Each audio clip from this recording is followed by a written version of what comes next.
Classical economics has two basic assumptions. First, information is generally symmetric, meaning that what you know, I probably know too. Second, people are generally rational and always make choices that are in their best interest. However, behavioral economics research tells us that this is not always the case, and that people are not always as rational as we assume. In this lecture, we will give an example of irrational behavior called outcome bias. Suppose you are in charge of a sales team in your company, and the culture in most companies is to focus solely on performance. At the end of the month, you look at the sales report and are surprised to see that someone you thought was unlikely to perform well actually did very well, while someone who is usually a top performer did poorly. You have to decide who to give the award for Outstanding Employee of the Month, but you are faced with the outcome bias, the tendency to believe that someone who has succeeded in the past will continue to succeed, even if their success was due to luck or other factors. We tend to assume that successful people have always made rational choices, but their success may have been due to factors beyond their control. Case study: the sales team is awarded bonuses at the end of each month. Salesperson A, who is usually careless, has exceptional performance. Salesperson B, who is usually methodical and disciplined, has poor performance. Of course, the performance bonus should be given to A. But who should receive the Best Employee Award? If we only look at the results, the award should be given to A. However, after investigation, it is found that A's approach is very risky, with only a 20% success rate, while B's approach is very rigorous, with an 80% success rate.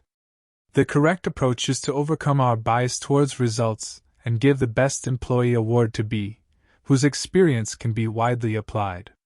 Reason: we cannot ignore the fact that a good cat is the one that catches mice, regardless of whether it is a black or white cat. We need to distinguish between effort and luck. Blind cats can also catch dead mice, but how many times can they do so in their lifetime? According to a survey, 61% of companies will exit the market after about 5 years of establishment, and 79% of companies will fail after about 10 years of establishment. The number of failed companies is far greater than that of successful ones. Due to this terrible bias towards results, we may draw incorrect conclusions from correct results, and then slide into the abyss of failure by believing and executing these incorrect conclusions. Examples of result bias are everywhere in the business world. When a company is doing well, you may think that everything they do is right, and every employee is worth praising. Their views shared in any public occasion are worth studying carefully. For example, their 7 rules for hiring people, their 6 processes for developing software, and even their 4 predictions for the future world.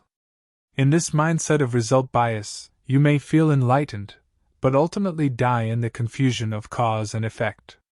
Application: how to avoid result bias? First, use deductive reasoning after induction. The process of inferring the cause from the result is called induction. However, after obtaining the cause, we must deduce whether this cause can really lead to the correct result. For example, many people say that Google's success is due to hiring the best people. Before accepting this reason, try to deduce whether there were really so many outstanding employees joining Google when it was first established, and not well known. Second, arm yourself with 3 questions. Is there really a controllable reason behind this result? Does the person sharing this really know what the controllable reason is? Is what they are proud of perhaps the flaw in the gem? Summary: 2 methods to avoid result bias. Deductive reasoning after induction. Ask the 3 questions before learning.